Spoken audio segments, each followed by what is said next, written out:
Bom dia, eu sou o Fernando, professor de Ciência da Computação da UFMG, e nesta aula nós faremos uma breve introdução a Pandas, uma biblioteca para análise de dados muito popular em Python.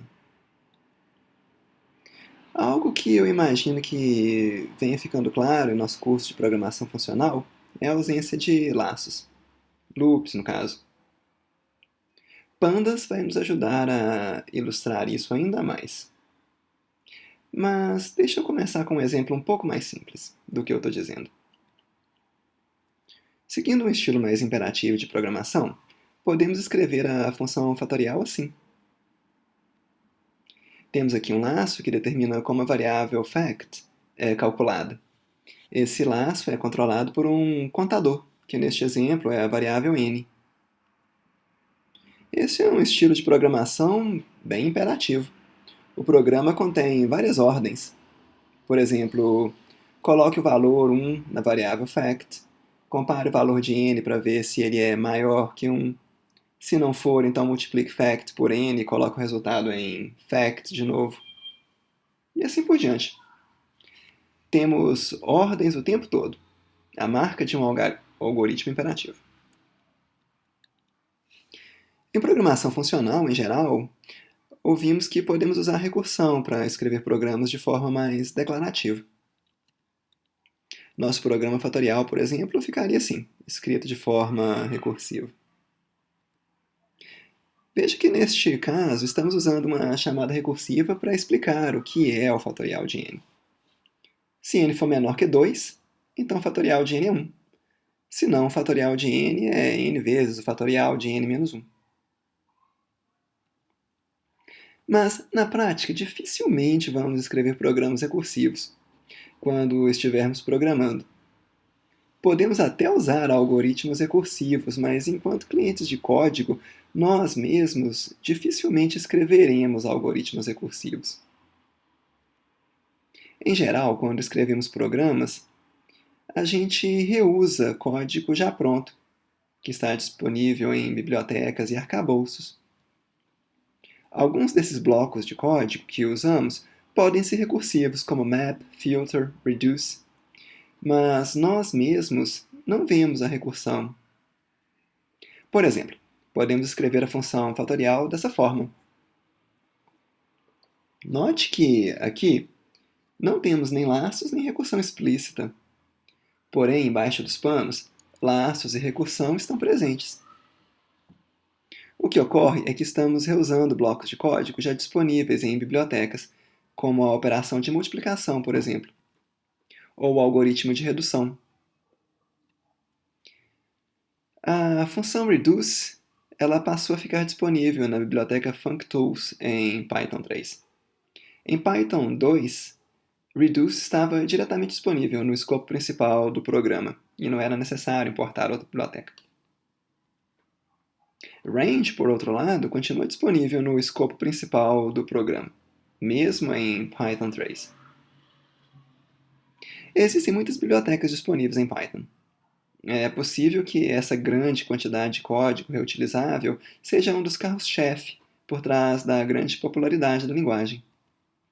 Nós já vimos algumas bibliotecas da linguagem antes. Por exemplo, vimos CSV, para ler arquivos CSV, e vimos itertools, com várias funções para operar sobre iteradores de dados.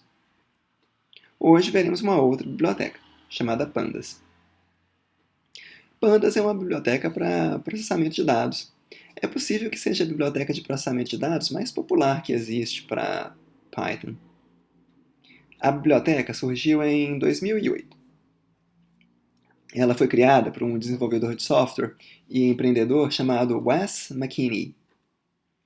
O nome da biblioteca vem de Panel Data, o que essencialmente designa uma tabela. Algo importante sobre essa aula é que estaremos usando Python 3. Tudo que vimos até aqui, antes dessa aula, funcionava muito bem em Python 2, mas o suporte ao pacote Pandas realmente é melhor em Python 3. E alguns exemplos vão ficar mais claros nessa versão da linguagem. Veja também que estaremos falando bem brevemente da biblioteca. O objetivo dessa aula não é ensinar Pandas, é mais mostrar como esse estilo de programação funcional está presente em bibliotecas de manipulação de dados. Se vocês quiserem saber mais sobre pandas, eu recomendo o livro de Wes McKinney, Python para Análise de Dados.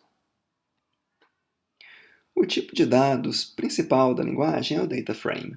O data frame é uma tabela, essencialmente. Podemos ter arranjos bem complicados de índices em uma tabela, com múltiplos níveis de indexação, por exemplo.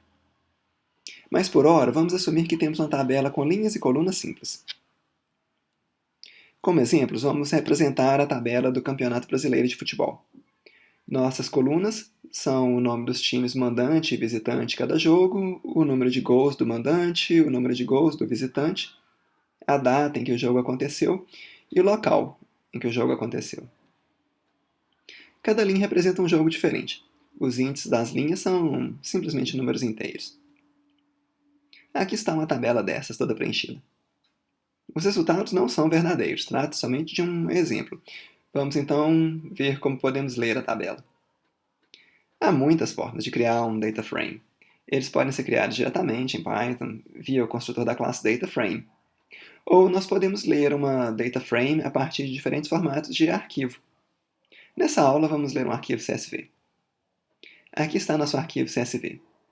A gente já falou desse formato antes. CSV significa Comma Separated Values. Arquivos CSV são arquivos de texto, em que dados são separados por vírgula. O Excel da Microsoft, por exemplo, importa e exporta dados em formato CSV. Várias outras ferramentas operam também com arquivos CSV. Para ler um arquivo desses, usando pandas, é super fácil. A própria biblioteca já possui um método para ler esses arquivos. Basta passar o nome do arquivo para o método readCSV da biblioteca pandas e a gente obtém um data frame. Neste exemplo, acabamos de ler uma tabela com 9 linhas e 6 colunas. Isso nos dá um total de 54 valores armazenados. O data frame possui atributos para recuperarmos esses valores, o número de linhas, o número de colunas e o número total de células da tabela. Podemos ver esses índices diretamente. Os índices de nossa tabela são uma sequência de números inteiros, indo de 0 até 8 inclusive, de 1 em 1. Podemos ver as colunas também. As colunas são uma lista de strings. A lista possui 6 elementos, porque a gente tem 6 colunas. Cada uma tem um nome. Por exemplo, a primeira coluna chama-se mandante. Note que podemos inspecionar dados indexando-os pelas colunas, por exemplo. Veja que cada coluna de um data frame é um objeto de um tipo chamado series. Em outras palavras, um data frame é formado por séries de dados. Podemos inclusive ler múltiplas séries de um data frame, especificando as colunas em uma linha. O tipo de um subconjunto de um data frame também é um data frame, mesmo se esse subconjunto tiver um elemento só. Para especificar os subconjuntos, usamos a sintaxe de lista. Passamos uma lista com os nomes das colunas que queremos usar para montar nosso subconjunto. Se usarmos um valor não agregado para especificar a coluna, então a gente obtém uma série. Z foi construído indexando-se df0 com o valor que é o nome de uma coluna. Mas x, a variável x, foi construída indexando-se df0 com uma lista de valores, que no caso continha somente um valor. No primeiro caso, obtivemos um data frame, e no segundo, uma série de dados. Há realmente muitas maneiras de indexar um data frame. Eu vou mostrar algumas aqui. Podemos, por exemplo, usar o método lock para indexar células individuais do data frame. Veja que podemos indexar qualquer das células de nosso data frame dessa forma.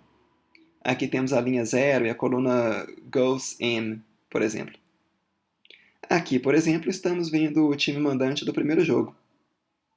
Essa célula possui índice na linha 0, coluna mandante do data frame.